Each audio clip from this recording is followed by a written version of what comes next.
नमस्कार, मैं इंदुश्री एक बार फिर से स्वागत करती हूँ हमारे YouTube channel books and beyond में।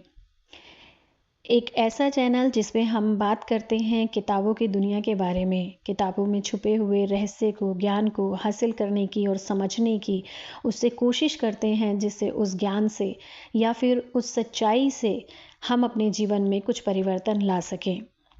अगर आपको ये यूट्यूब चैनल अच्छा लगता है, यह आपको मनवांछित चीज़ें प्रदान करता है, आपको उस ज्ञान के बारे में बताता है, जिससे कि आप अपने जीवन के बारे में परिवर्तन कर सकते हैं, तो प्लीज़ इस चैनल को सब्सक्राइब करना ना भूलें। आपका एक छोटा-सा मोटिवेशन हमें ज़्यादा से ज़्यादा किताबें इस चैनल तक लाने में मदद करता है।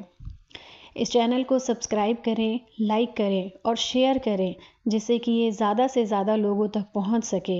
आपका ये छोटा सा प्रयास हो सकता है कि इस किताब को उन लोगों तक पहुंचा दे जिन्हें इसकी सबसे ज़्यादा ज़रूरत है।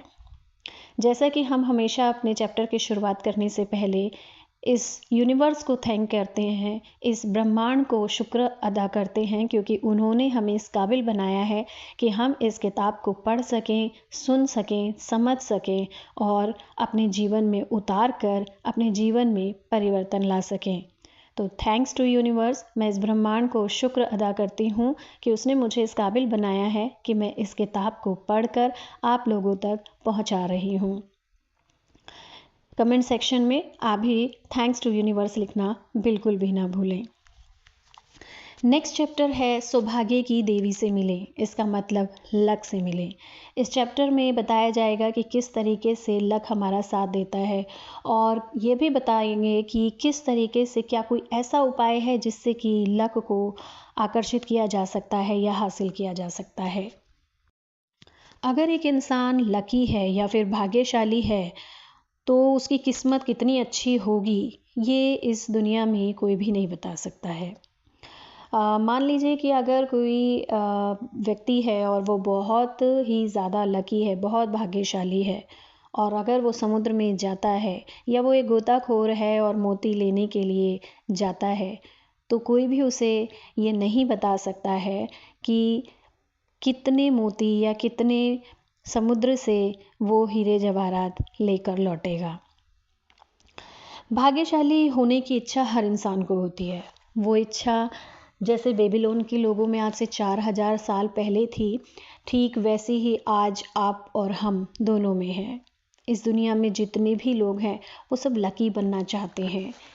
वो चाहते हैं कि हम थोड़ा सा प्रयास करें और हमें सफलता ही सफलता मिल जाए।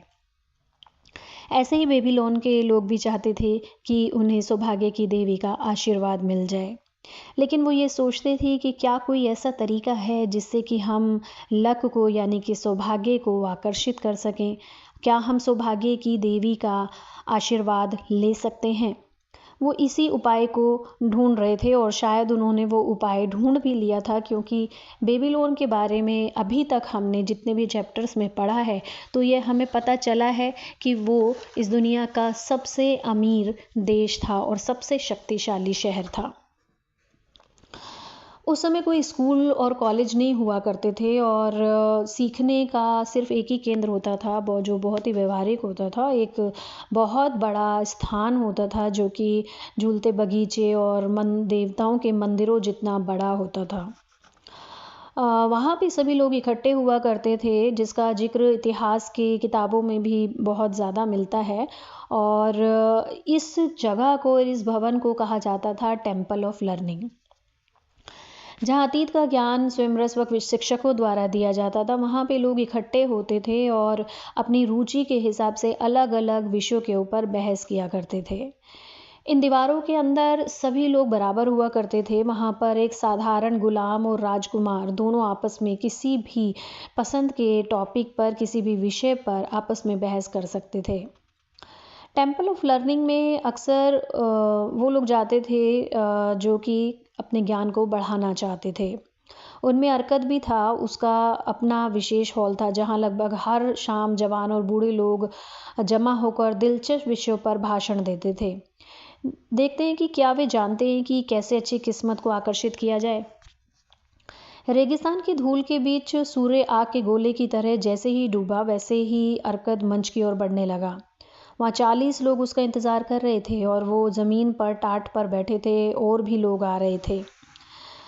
उन्होंने कहा कि अरकद ने पूछा कि आज रात हम क्या चर्चा करेंगे। तो थोड़ी देर के बाद एक लंबा सा जुलाहा खड़ा हो गया और उसने कहा कि मेरे पास एक ऐसा विषय है जिस पर मैं चर्चा करना चाहता हूँ, लेकिन मैं थोड़ा सा संकोच कर रहा हूँ क्योंकि आपको और मेरे दोस्त को इस पर कहीं हंसी नहीं आ जाए।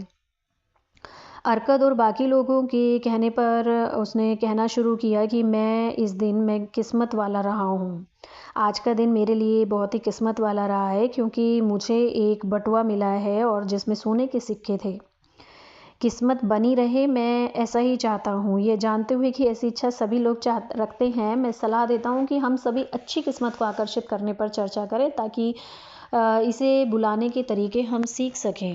इसका मतलब जुलाहा ये चाहता था कि जैसे आज उसे अचानक से एक भरा हुआ, सोने से भरा हुआ, स्वर्ण से भरा हुआ बटुआ मिला, ऐसे ही सारे दिन उसके लिए अच्छे जाएँ और उसे इसी तरीके के खजाने मिलते रहें। तो ये विषय उसे बहुत ज़्यादा दिलचस्प लगा और उसने अपनी इच्छा ज़ाहिर की कि क्यों ना हम आज इसी के ऊपर चर्चा करें और ऐसे उपायों को, ऐसे तरीकों को सीखें और ढूँढें, जिससे कि हम इस तरीके के लक को, इस सौभाग्य को प्राप्त कर सकते हैं।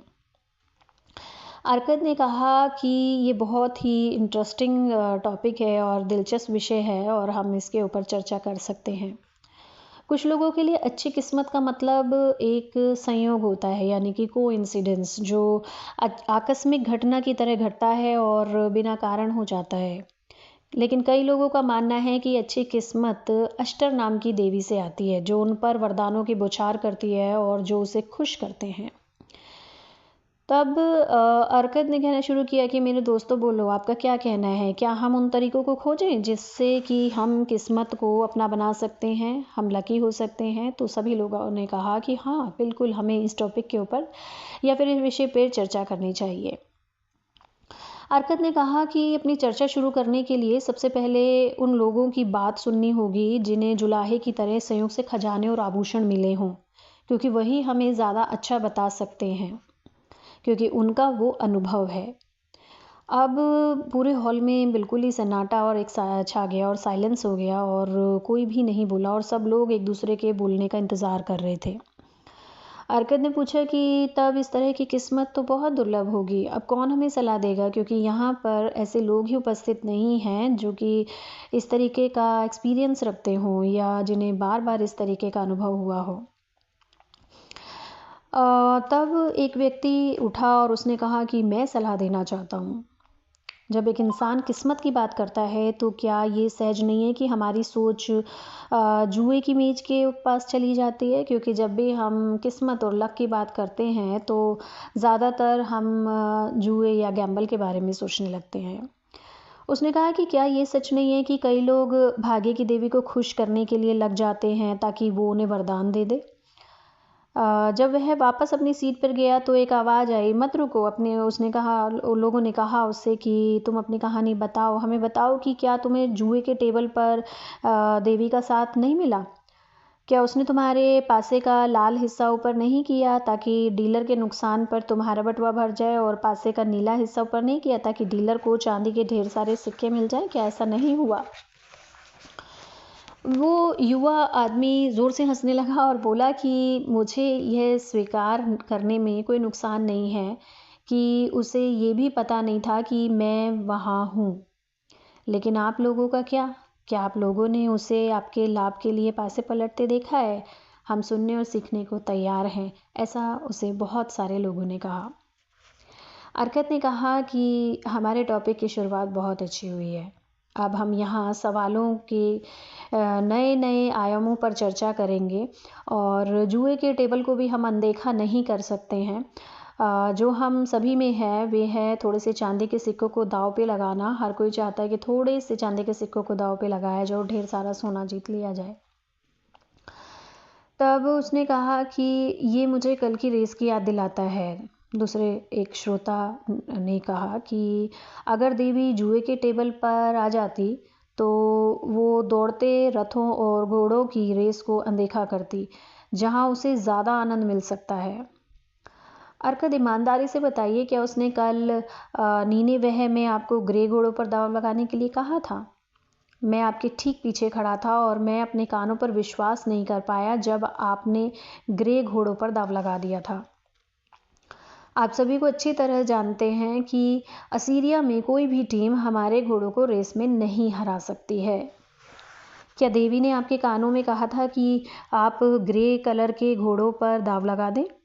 क्योंकि अंतिम मोड़ पर काला घोड़ा गिरेगा और हमारे घोड़ों के रास्ते में रुकावट डालेगा और ग्रे को अचानक जीत मिल जाएगी। अर्कद मजाक पर मुस्कुराया, धीरे से हंसा और उसने कहा कि हमें ऐसा क्यों लगता है कि देवी किसी घोड़े की रेस में या किसी इंसान पर खास रुचि दिखाएगी। उसने आगे कहा कि मुझे ऐसा लगता है कि मेरे लिए तो वह दया और करुणा की देवी है, जिसका काम है कि वो ज़रूरतमंद लोगों की मदद करे, लायक इंसानों को वो पुरस्कार दे, इनाम दे। मैं उसे जुए के टेबल या रेस में तो खोजता ही नहीं हूँ जहाँ लोग स्वर्ण जीतने से ज़्यादा हारते हैं, बल्कि उन जगह में खोजता हूँ जहाँ लोगों के काम ज़्यादा ज़रूरी होते हैं और पुरस्कार देने के लायक होते हैं। ज़मीन को जोतने, ईमानदार व्यापार में, इंसान के सभी पेशों में अपनी कोशिश पर लाभ कमाना आसान है। उसे हर बार पुरस्कार नहीं मिलेगा, क्योंकि कई बार उसके निर्णय गलत भी हो सकते हैं। कई बार हवाएं मौसम उसकी कोशिश को बेकार भी कर सकती है। तब भी अगर वह लगा रहता है तो उसे लाभ ज़रूर मिलता है, क्योंकि लाभ की संभावना उसके पक्ष में ज़्यादा है। लेकिन जब इंसान गेम खेलता है तो स्थिति बिल्कुल इसके विपरीत होती है, क्योंकि लाभ की संभावना खेलने की तुलना में गेम को चलाने की तरफ ज़्यादा ध्यान देती है। गेम इस तरह ही बनाया जाता है कि गेम चलाने वाले को फ़ायदा हो। इस व्यापार में वे खेलने वालों के सिक्कों से मुनाफा कमाता है। बहुत कम खेलने वाले जानते हैं कि गेम चलाने वाले का मुनाफा निश्चित होता है और उनके जीतने की संभावना बहुत कम होती है। मान लीजिए कि हम पासे पर लगने वाले पासा फेंकें और उसके ऊपर अपने पैसे लगा दें। क्या हम जानते हैं कि कौन सा हिस्सा ऊपर आएगा? अगर ये लाल हुआ तो गेम का मास्टर हमें हमारे दाव का 4 गुना दे देता है, और अगर बाकी में से कोई हिस्सा ऊपर आए तो हम सारा पैसा खो देते हैं। इसलिए आंकड़े बताते हैं कि हर बार हमारे हारने की उम्मीद 5 गुना होती है, पर हम जीतते हैं तो हम 4 गुना पैसा कमाते हैं। एक रात के खेल में गेम का मालिक सारे दाव पर लगे सिक्कों पर मुनाफा रख लेता है। क्या ये संभव है कि कोई इंसान अपने लगाए दावों का 5वां हिस्सा हारकर भी पैसे जीत जाए? लेकिन तब भी कुछ लोग काफ़ी राशि जीत जाते हैं, एक श्रोता ने उससे कहा। अर्कद ने कहा, हाँ बिल्कुल जीत जाते हैं। ये मानने पर मेरे मन में सवाल आता है कि क्या इस तरह से कमाया पैसा किस्मत वालों के पास स्थायी रूप से रह सकता है? मेरी पहचान के कई लोगों में बेबीलोन के कई सफल लोग हैं, लेकिन मैं एक भी आदमी को नहीं जानता हूँ जो इस तरीके से संपत्ति जमा कर पाया है। तो दोस्तों, ये तो आप और हम भी बहुत अच्छे से जानते हैं कि अगर हम इस दुनिया के सबसे अमीर लोगों की सूची बनाएं तो हमें ये अच्छे से पता चल जाता है कि उस सूची में कोई भी ऐसा इंसान नहीं है जो कि जुआ खेलकर, रेस में पैसे लगाकर जीता हो और वो सबसे अमीर आदमी की लिस्ट में शामिल हो गया हो। ये हम सब अच्छे से जानते हैं कि अगर हम लगातार मेहनत करते हैं तो हो सकता है कि कभी कभी हमें अपनी मेहनत का फल ना मिले, लेकिन एक ना एक दिन हमें उसके बदले में लाभ जरूर मिलता है। यहाँ पर अर्कद सभी लोगों को यही समझाने की कोशिश कर रहा था। आप सभी लोग कई सफल लोगों को जानते हैं। मैं ये जानना चाहता हूँ कि कितने सफल लोग ऐसे हैं जो सफलता का श्रेय जुए के टेबल को देते हैं। आप सभी बताएं, आप ऐसे कितने लोगों को जानते हैं? क्या बोलते हैं? अर्कद ने सभी से पूछा। जब अर्कद ने ये सवाल किया तो वहाँ एक चुप्पी सी हो गई, क्योंकि ऐसा संभव ही नहीं है और लोगों के पास एक भी ऐसा एग्जाम्पल नहीं था। अगर आप किसी और के बारे में ना सोच सकें, अर्कद ने कहा, अगर आप किसी और के बारे में नहीं सोच सकते तो अपने बारे में कैसे सोच सकते हैं? क्या यहाँ लगातार जीतने वाले लोग हैं जो आमदनी के ऐसे स्रोत की सलाह देंगे? उसकी चुनौती का जवाब पीछे से उठने वाली आवाज़ से हुआ जो हंसी में बदल गया। ऐसा लगता है हम वैसी जगहों में सौभाग्य नहीं खोज रहे हैं जहाँ लगभग सौभाग्य की देवी रहती है। उसने कहा कि इसलिए अन्य जगहों को देखते हैं, हम इसे गिरे हुए बटुओं में नहीं पाते हैं, हम इसे जुए के टेबल पर नहीं मिलता है ये हमें, और ना ही रेस में मिलता है। मेरा मानना है कि मैंने जीतने से ज़्यादा सिक्के हारे हैं इन जगहों पर। अब मान लीजिए कि हम अपने व्यापारों को देखते हैं, क्या ये स्वाभाविक नहीं है कि हम किसी मुनाफे को किस्मत की बजाय अपनी कोशिशों का नतीजा समझें? ऐसा लगता है कि हम देवी के उपहारों को नज़रअंदाज कर रहे हैं। शायद वह हमारी सहायता करती है जब हम उसकी दयालुता का सम्मान नहीं करते। चर्चा में आगे कोई कुछ कहना चाहता है? यह अर्कद ने अपने क्वेश्चन सभी के सामने रखते हुए कहा। तब एक बुजुर्ग व्यापारी उठा। उसने सफ़ेद रंग के कपड़े पहने हुए थे। अर्कद और मेरे दोस्तों, आपकी अनुमति से मैं एक सलाह देना चाहता हूँ, उस बुजुर्ग व्यक्ति ने कहा। जैसा आपने कहा कि अगर हम अपने उद्योग और सफलता की क्षमता को श्रेय देना चाहें, तो क्यों ना उन सफलताओं के बारे में सोचें जो हमें छू कर निकल गई। अगर वो हमारे पास आती तो सौभाग्य का दुर्लभ उदाहरण बन जाती, लेकिन वो हमें संतुष्टि नहीं दिला सकी, इसलिए हम उन्हें पुरस्कार नहीं मानते। यहाँ कई लोगों के ऐसे अनुभव रहे होंगे। यहाँ एक समझदार तरीका है, अर्कद ने कहा।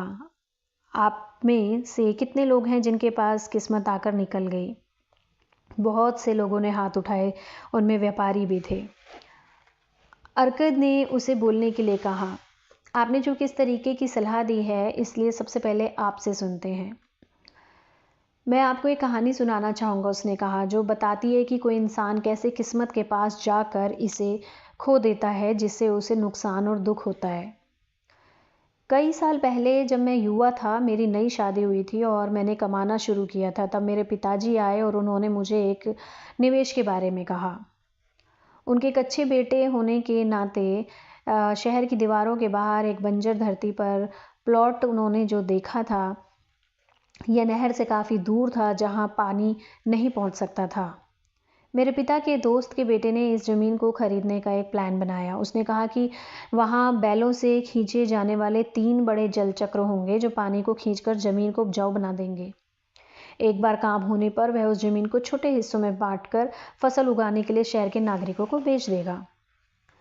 मेरे पिता के दोस्त के बेटे के पास इस काम को करने के लिए पर्याप्त पैसे नहीं थे, इसलिए क्योंकि वो युवा था जो ठीक ठाक कमा रहा था, मेरे पिता की तरह उसके पिता का भी बड़ा परिवार था और उनकी कमाई कम थी। इसलिए उसने लोगों के एक ग्रुप को अपने साथ काम करने के लिए मनाया। इस ग्रुप में 12 लोग थे और हर इंसान अपनी कमाई का 10% तब तक देता रहता जब तक ज़मीन बेचने के लिए तैयार नहीं हो जाती। सभी निवेश के अनुपात के अनुसार मुनाफा कमाते। तो मेरे पिता ने मुझसे कहा, अभी युवावस्था में हो, मेरी गहरी इच्छा है कि तुम एक कीमती जायदाद अपने लिए बनाना शुरू करो ताकि तुम सम्मान्य नागरिक बन सको। मेरी इच्छा है कि तुम अपने पिता की गलतियों से आए ज्ञान से कुछ सीखो। मैंने जवाब दिया कि पिताजी, मेरी भी यही इच्छा है। तब वैसा करो जैसी मेरी सलाह है, ऐसा उसके पिताजी ने कहा, और वह करो जो मुझे तुम्हारी उम्र में करना चाहिए था। अपनी कमाई का 10% अच्छी जगह पर निवेश करो और उससे जो कमाई होगी उसे तुम मेरी उम्र तक पहुंचने के पहले कीमती संपत्ति बना लोगे।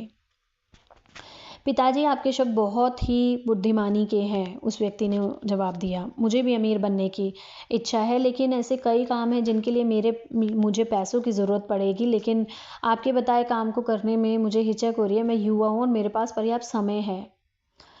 ऐसा मैं उस उम्र में सोचता था और देखिए कई साल बीत गए और मैंने अभी तक शुरुआत ही नहीं की। पिताजी, हम दूसरे युग में रहते हैं, मैं आपकी गलतियां नहीं दोहराऊंगा। बेटे, अवसर तुम्हारे सामने खड़ा है, यह एक मौका दे रहा है जो तुम्हें अमीर बना सकता है। मैं विनती करता हूँ कि देर मत करो और कल मेरे दोस्त के बेटे के पास जाओ और उससे समझौता करो कि तुम अपनी कमाई का 10% उसे दोगे, और कल जल्दी जाओ। और अवसर किसी का इंतज़ार नहीं करता, ये आज यहाँ है, कल नहीं होगा, इसलिए देर मत करो। अपने पिता की सलाह के बावजूद मैं थोड़ा सा संकोच कर रहा था, लेकिन पूर्व के व्यापारियों द्वारा कई खूबसूरत चोंगे लाए गए थे। ये चोंगे इतनी सुंदरता से भरे हुए थे कि मेरी पत्नी और मुझे इच्छा हुई कि हमारे पास भी एक होना चाहिए। अगर मैं उस कारोबार में 10% लगा देता, राजी हो जाता, तो हमें ऐसी कई अच्छी चीज़ें खरीदने का मौका मिल जाता। मैं अपने निर्णय को तब तक टालता रहा जब तक बहुत देर हो गई और मुझे अफसोस करना पड़ा। यह कारोबार हमारी आशा से भी ज़्यादा सफल हुआ और यह मेरी कहानी है कि मैं कैसे किस्मत का एक मौका चूक गया। इस कहानी में हम देखते हैं कि किस्मत उस इंसान के पास कैसे आती है जो अवसर को स्वीकार करता है।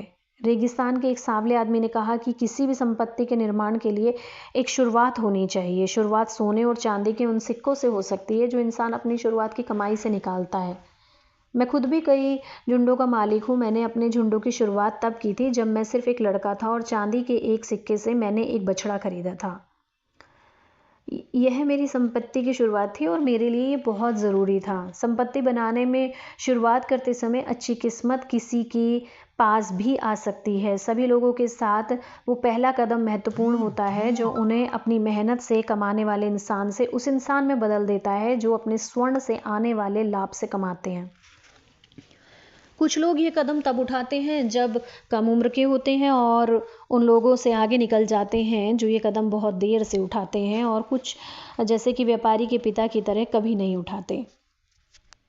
अगर हमारे व्यापारी दोस्त ने यह कदम पहले उठा लिया होता, तब उसके पास अवसर था, तो आज उसके पास दुनिया की सबसे अच्छी चीज़ों की भरमार होती। अगर हमारे जुलाहे दोस्त की किस्मत ने उसे पहला कदम उठाने के लिए प्रेरित किया होता, तो उसकी अच्छी किस्मत की शुरुआत हो चुकी होती।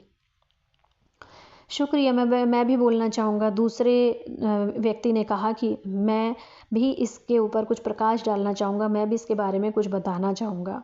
अरकद ने कहा कि हाँ, चलिए आप भी बताइए। उस व्यक्ति ने कहा कि मैं सीरिया से हूँ और मैं आपकी भाषा अच्छी तरह से नहीं बोल पाता हूँ। मैं अपने व्यापारी दोस्त के लिए एक नाम देना चाहूँगा। आपको शायद लगे यह नाम विनम्र नहीं है, तब भी मैं उसे ये नाम देना चाहूँगा, लेकिन मैं नहीं जानता कि आपकी भाषा में इसके लिए क्या शब्द हैं। अगर मैं इसे सीरियन में कहूँ तो आप नहीं समझ पाएंगे, इसलिए सज्जनों कृपया बताएं कि उस आदमी को क्या कहेंगे जो चीज़ों को टालता रहता है जो उसके भले के लिए है। तब वहाँ से आवाज़ आई कि टालने वाला, ये वही है। सीरियन ने दोनों हाथ हिलाते हुए उत्साह से कहा, वह अवसर को स्वीकार नहीं करता जब वह आता है और वह इंतज़ार करता रहता है। वह कहता है मेरे पास कई काम हैं, अलविदा। वह कहता है अवसर ऐसे धीमे लोगों का इंतज़ार नहीं करता है और उसे लगता है कि अगर एक आदमी किस्मत बनाना चाहता है तो उसे तेज होना चाहिए। अवसर आने पर तेजी से काम जो व्यक्ति नहीं कर सकता और टालता रहता है, वह व्यक्ति सफल नहीं हो सकता है। व्यापारी उठा और हंसकर झुका, अजनबी दोस्त मेरी तारीफ स्वीकार करो, जो सच बोलने से परहेज नहीं करता। और अब हम अवसर की दूसरी कहानी सुनाते हैं। किसके पास दूसरा अनुभव है? तब बरकत ने पूछा। तब एक बूढ़े व्यक्ति ने, जिसने लाल कलर के कपड़े पहने हुए थे, उसने कहा कि मेरे पास भी एक कहानी है। तब बरकत ने कहा कि कृपया करके आप भी अपनी कहानी सुनाइए। उसने कहना शुरू किया कि मैं जानवरों का खरीदार हूँ और ज़्यादातर ऊँट और घोड़े खरीदता हूँ। कई बार मैं भेड़ और बकरी भी खरीदता हूँ। और मैं जो कहानी बता रहा हूँ उसमें आप देखेंगे कि कैसे एक रात अवसर आया जब मैंने उम्मीद छोड़ दी थी और उम्मीद भी नहीं कर रहा था, और शायद इसी कारण से मैं इससे चूक गया। ऊँटों की खोज में 10 दिनों की थकान वाली यात्रा के बाद एक शाम मैं शहर में लौट रहा था, तो मुझे यह देखकर बहुत गुस्सा आया कि शहर के दरवाजे बंद हैं और उन पर ताले पड़े हुए हैं। जब मेरे गुलाम रात के लिए तंबू लगा रहे थे जहाँ कम भोजन और ना के बराबर पानी था, तो मेरे पास एक बुजुर्ग किसान आए जो बाहर छूट गए थे। श्रीमान, उन्होंने मुझसे कहा कि आपके पहनावे से लगता है कि आप एक खरीदार हैं। अगर ऐसा है तो मैं आपको अपनी भेड़ों का सबसे अच्छा झुंड बेचना चाहूँगा जिसे मैंने चराया है। मेरी अच्छी पत्नी काफ़ी बीमार है और मुझे जल्दी में वापस लौटना है। अगर आप मेरी भेड़ों को खरीद लें तो मैं अपने गुलामों के साथ ऊँटों पर चढ़कर जल्दी से वापस लौट सकता हूँ। इतना अंधकार था कि मैं उसके झुंड को नहीं देख सका, लेकिन उसकी आवाज़ से लग रहा था कि ये झुंड काफ़ी बड़ा होगा। ऊँटों की खोज में 10 दिन बिताने के बाद मैं उसे नहीं पा सका, इसलिए मैं उससे सौदा करने को तैयार था। अपनी चिंता के कारण उसने काफ़ी उचित कीमत बताई। मैंने स्वीकार कर लिया और यह अच्छी तरह जानते हुए कि मेरे गुलाम सुबह इस झुंड को शहर में ले जाएंगे, अच्छे मुनाफे पर बेच देंगे। सौदा पूरा हो गया। मैंने अपने गुलामों को मशाल लाने को कहा ताकि हम भेड़ों को गिन सकें। चूँकि किसान ने कहा वह 900 हैं, मैंने आपको यह बताकर बोर नहीं करना चाहूँगा कि हमें प्यासी, परेशान और घूमती भेड़ों को गिनने में कितनी तकलीफ़ हुई। यह नामुमकिन काम था, इसलिए मैंने उसे बताया कि मैं दिन में गिन पाऊँगा और तभी पैसे दे पाऊँगा। श्रीमान, कृपया उसने विनती की, मुझे 2/3 कीमत दे दें ताकि मैं अपने रास्ते जा सकूं। मैं अपने सबसे बुद्धिमान और शिक्षित गुलाम को आपके पास छोड़ के जाऊंगा ताकि वह सुबह में गिनने में आपकी मदद कर दे और विश्वस्त है आप उसे बाकी पैसे दे सकते हैं। लेकिन मैं भी ज़िद्दी था और उस रात मैंने पैसे देने को इनकार कर दिया। अगली सुबह जागने से पहले शहर के दरवाजे खुले और 4 खरीदार उन झुंडों के लिए निकल पड़े। वे बहुत उत्सुक थे और वे ज़्यादा कीमत देने को तैयार थे क्योंकि शहर पर हमले का खतरा था और वहाँ भरपूर भोजन नहीं था। उस किसान को मुझे बताई कीमत का 3 गुना मिला। इस तरह से मैं किस्मत को चूक गया। ये बहुत अनोखी कहानी है। अर्कद ने कहा, इससे क्या सीख मिलती है? जब सौदा अच्छा लगे तो तुरंत भुगतान कर दें, यह सीख मिलती है। एक लगाम बनाने वाले सज्जन ने कहा, अगर सौदा अच्छा हो तो आपको अपनी कमज़ोरियों से वैसे ही बचना चाहिए जैसे आप दूसरों की कमज़ोरियों से बचते हैं। हम लोग बदल सकते हैं, लेकिन दुख ये है कि जब हम सही होते हैं तब अपना मन जल्दी बदल लेते हैं और जब हम गलत होते हैं तो हम बहुत ही ज़िद्दी हो जाते हैं। लेकिन मैंने हमेशा पाया है कि जब सौदा अच्छा होता है तो मेरे लिए आगे बढ़ना मुश्किल होता है और इसलिए अपनी कमज़ोरियों से बचने के लिए मैं तुरंत पैसे जमा कर देता हूँ। ये बाद में उन अफसोसों से बचाता है जो किस्मत चूक जाने से होते हैं। शुक्रिया। मैं फिर से कहना चाहूँगा कि वह सीरियन फिर खड़ा हो गया और ये कहानी एक जैसी है। हर बार अवसर उसी कारण से निकल जाते हैं। हर बार वह टालने वाले के पास एक अच्छे प्लान के साथ होता है। हर बार वो हिचकते हैं। वो ये नहीं कहते कि अच्छा मौका है और इसे ले लेना चाहिए। इस तरह इंसान कैसे सफल हो सकता है? अगर हम हर बार अपने उद्देश्यों को, हर बार अपने मौक़ों को छोड़ देंगे तो हम कैसे सफल होंगे? खरीदार ने कहा, आपके शब्द बहुत बुद्धिमानी भरे हैं। अच्छी किस्मत टालने वालों की मुट्ठी से दोनों मामलों में फिसल गई। तब भी यह अनोखा मामला नहीं है। टालने की प्रवृत्ति हर इंसान में होती है। हम संपत्ति चाहते हैं, लेकिन जब भी अवसर हमारे पास आते हैं तो वह टालने की आदत हमें इसे स्वीकारने में देर कराती है। इसे सुनकर हम खुद के बड़े दुश्मन बन जाते हैं। मेरी जवानी के दिनों से मैं सीरिया के बताए गए लंबे शब्द को नहीं जानता था। मुझे लगता था कि मेरे गलत निर्णय लेने की क्षमता के कारण मैं व्यापार में नुकसान उठा रहा हूँ और अंत में मैंने देखा कि ये वास्तव में क्या है। जब तुरंत और स्पष्ट एक्शन की ज़रूरत हो तो टालमटोल करना। मुझे कितना बुरा लगा जब मैंने इसका असली स्वभाव देखा। एक रथ में जोते गए जंगली गधे वाले गुस्से के साथ मैंने अपने शत्रु से पीछा छुड़ाया और सफलता को हाथ लगाया। शुक्रिया। मैं व्यापारी महोदय से सवाल पूछना चाहूँगा। सीरियन बोल रहा था, आप अच्छे जोगे पहनते हैं, मतलब आप अच्छे कपड़े पहनते हैं, गरीबों वाले कपड़े नहीं पहनते हैं। आप सफल लोगों की तरह ही बोलते हैं। तो आप बताइए, क्या अब आप ध्यान देते हैं कि जब टालने वाली आदत आपके कानों में कुछ बोलती है? क्या आज भी? अपने खरीदार दोस्त की तरह मुझे भी अपनी टालने वाली आदत को पहचानना और जीतना पड़ा। व्यापारी ने कहा कि मेरे लिए यह दुश्मन साबित हुआ। मैं इसे देखता रहा कि ये कैसे मेरी सफलता को दूर हटाती जाती है। जो कहानी मैं बता रहा हूँ वैसे ही अनेक घटनाएं घटी हैं जो बताती हैं कि मैंने कैसे अपने पास आए हुए अवसरों को नहीं लिया और उनको दूर भगा दिया। अगर इसे समझ जाओ तो इसे जीतना मुश्किल नहीं है। कोई भी इंसान इच्छा से किसी चोर को अपना घर लूटने नहीं देता है, ना कि कोई इंसान किसी शत्रु को अपने ग्राहक भगाने और अपने मुनाफे को बर्बाद करना चाहता है। जब मैंने अपने दुश्मन को ये काम करते देखा तो मैंने संकल्प से इस पर जीत हासिल की। इसी तरह हर इंसान को टालने की आदत से दूर रहना चाहिए ताकि वो बेबीलोन की संपत्ति पर अपना हिस्सा पा सकें। अर्कद क्या कहते हैं? चूँकि आप सबसे अमीर आदमी हैं, इसलिए सभी आपको सबसे किस्मत वाला ही मानते हैं। क्या आप मुझसे सहमति रखते हैं कि कोई भी इंसान सफलता की ऊंचाइयों पे तभी पहुंच सकता है जब वो अपनी आदत टालने की आदत को दूर कर दे या उसको पूरी तरह से ख़त्म कर दे? अर्कद ने स्वीकार किया कि यह ऐसा ही है जैसा आप कह रहे हैं। आप सही कह रहे हैं कि हर इंसान को अपनी टालने की आदत को ख़त्म कर देना चाहिए। मेरे लंबे जीवन में मैंने कई ऐसी पीढ़ियों को व्यापार विज्ञान अध्ययन के साथ आगे बढ़ते और जीवन में सफल होते देखा है और इन सभी लोगों के पास अवसर आते हैं। कुछ ने इसे तुरंत पकड़ा, कुछ ने बहुत ज़्यादा गहरा सोचा और फिर वो फिसल गए और गिर पड़े। अर्कद जुलाहे की ओर मुड़ा। तुमने सलाह दी थी कि हम किस्मत पर चर्चा करें। ज़रा बताओ कि तुम इस विषय पर क्या सोचते हो?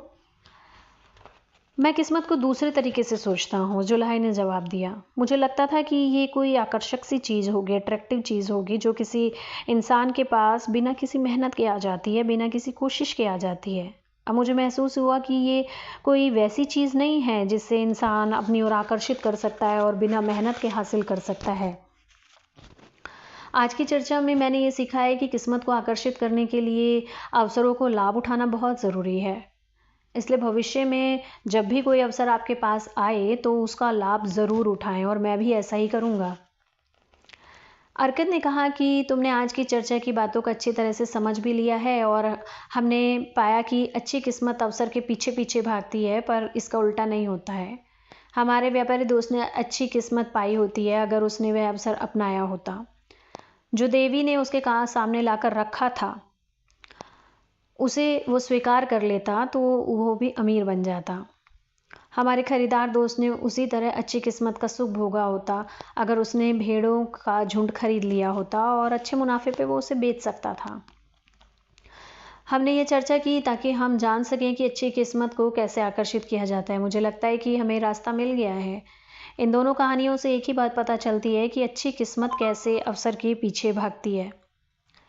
यहाँ एक सच है कि जिसे अच्छी किस्मत की कहानियाँ जीतो या हारो नहीं बदल सकती, वो सच ये है कि अवसर को स्वीकार करके अच्छी किस्मत को पाया जा सकता है। जो अपने लाभ के लिए अवसर पाने को हमेशा तैयार रहते हैं, उन्हें किस्मत की देवी मिल जाती है, और किस्मत की देवी उन पर कृपा भी करती है। वो हमेशा उनकी मदद करती है जो उसे खुश रखते हैं। काम करने वाले हमेशा उसे खुश रखते हैं। एक्शन आपको सफलता की ओर ले जाएगा जिसे आप पाना चाहते हैं। एक्शन लेने वाले इंसानों पर किस्मत की देवी कृपा करती है। तो दोस्तों, ये अध्याय यहीं पर ही ख़त्म होता है, और इस अध्याय से हमने यही सीखा है कि जब भी आपके पास कोई भी अवसर आए और आपको लगे, आपका मन मस्तिष्क आपको कहे कि ये अवसर आपके लिए मुनाफे का हो सकता है, कोई ऐसा इन्वेस्टमेंट ऑप्शन आपका कोई दोस्त, आपका कोई संबंधी, आपका कोई जानने वाला आपके पास लेकर आता है, आप उसको थोड़ा सा सोचिए और समझिए, और अगर आपको थोड़ा सा भी लगता है कि आपके लिए मुनाफे का सौदा हो सकता है तो उस अवसर को ले लीजिए। कहते हैं जब भी फर्स्ट थॉट हमेशा सही होती है, और ऐसा आपने भी अपने जीवन में देखा होगा, और मेरे साथ तो ये कई बार हुआ है। जब भी मैं एग्ज़ाम देने जाती थी तो जो पहला क्वेश्चन होता था, और अगर उसके 4 ऑप्शन है, जो पहला ऑप्शन मेरे माइंड में आता था वो ज़्यादातर सही होता था, लेकिन कई बार मैंने गलती की है कि कन्फ्यूज़न में मैंने दूसरे ऑप्शन को चुना है। तो ऐसा आप सबके साथ भी होता होगा दोस्तों। जैसा कि हमने इस चैप्टर में देखा है कि भाग्य क्या है, लक क्या है, तो इस चैप्टर से जितना मैं समझ पाई और जितना मैं आपको बता सकती हूँ कि लक कोई अट्रैक्टिव चीज़ नहीं है। लक कोई ऐसी चीज़ नहीं है कि या कोई ऐसी देवी नहीं है जिसको आप लगातार खुश करेंगे, आप उसकी पूजा करेंगे, आप उसका मंत्र जाप करेंगे और आप उसे अट्रैक्ट कर लेंगे, और जब भी आप कोई काम करेंगे तो हमेशा उसका आशीर्वाद आपको मिलेगा, हर जगह आप सफल हो जाएंगे। सौभाग्य की देवी एक ऐसी देवी है, लक की देवी एक ऐसी देवी है कि अगर आप कोशिश करेंगे, अगर आप प्रयास करेंगे तो वो आपके सामने सफलता का रास्ता खोल देगी। अगर हम कोशिश करते रहेंगे तो लक की देवी यानी कि सौभाग्य की देवी आपके सामने लेकर आएगी नए नए अवसर। ये नए नए अवसर ही उस सफलता की देवी, लक की देवी का आशीर्वाद है। उस आशीर्वाद को समझें, उस आए हुए अवसर का फ़ायदा उठाएं, आपको सफलता निश्चित रूप से मिलेगी। तो आज इस चैप्टर को हम यहीं समाप्त करते हैं और इस ब्रह्मांड का शुक्र अदा करते हैं कि उसने हमें इस पुस्तक के जरिए एक नई सीख दी है।